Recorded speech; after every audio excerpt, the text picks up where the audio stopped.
গতকালকা বউর সাথে 1 লাগা 2 ঘন্টা কথা কইছি মুতে। 1 লাগা 2 ঘন্টা মুতে কথা কইছি। এটা হচ্ছে রাত্রেবেলা। তার সারাদিনে কথা বলছি ধরেন আরো 1 ঘন্টা, 1 ঘন্টার উপরে। মানে বউর সাথে আপনারা বলতে পারেন ভাই 2 ঘন্টা কি কথা বলছেন।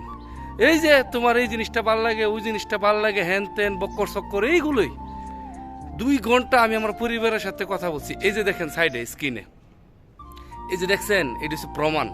একটু অনেক স্ক্রিনশট রেখে দিলাম প্রমাণ করার জন্য। যারা প্রবাসে থাকেন চেষ্টা করবেন আপনি আপনার বউর সাথে কথা বলার জন্য, বেশি সময় দেওয়ার জন্য। পরকীয়ার মূল কারণ হচ্ছে কি জানেন? বউর সময় দেয় না। এই যে সময় কম দেওয়ার কারণ হচ্ছে পরকীয়া। বউ বেচারির কথা বলতে মনে চাইলে আপনি সময় করে কথা বলবেন।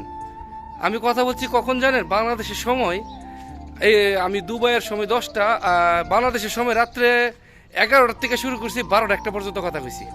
আমি চালাই দিই করি, কিন্তু আপনারা যারা আছেন তারাও পরিবারের সাথে কথা বলবেন, সময় দিবেন।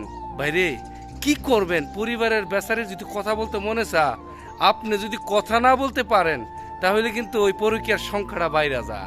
আমার মতন চালাই যান। 2 ঘন্টা 1 লাগা বিশ্বের রেকর্ড। আরে না কত কথা কইলাম, এটা তো সিম্পল। এটা ভালোবাসার ক্ষেত্রে 2 ঘন্টা 4 ঘন্টা এটা কোনো ম্যাটার করে না। চালাই যাবেন, বোর সাথে কথা বলবেন, মন খুলে কথা বলবেন। বেশিরভাগ চেষ্টা করবেন বোর প্রশংসা করার জন্য, তোমার ওইটা ভাল লাগে, এইটা ভাল লাগে। তখন দেখবেন বউ আরও আপনার প্রতি একটু ভালোবাসা মহব্বত বাইরে যাব। আমি 1 টানা 2 ঘন্টা রেকর্ড করছি, আপনি কই ঘন্টা রেকর্ড করছেন সর্বোচ্চ আপনার বউর সাথে কথা বইলা? অথবা আপনি যদি মহিলা হয়ে থাকেন আপনার স্বামীর সাথে কত ঘন্টা হাইস্ট কথা বলছেন কমেন্টে জানিয়ে দেবেন। ভিডিওটা শেয়ার করবেন, ভালোবাসা সবার মধ্যে বিলিয়ে দেবেন। ভালো থাকবেন। আসসালামু আলাইকুম।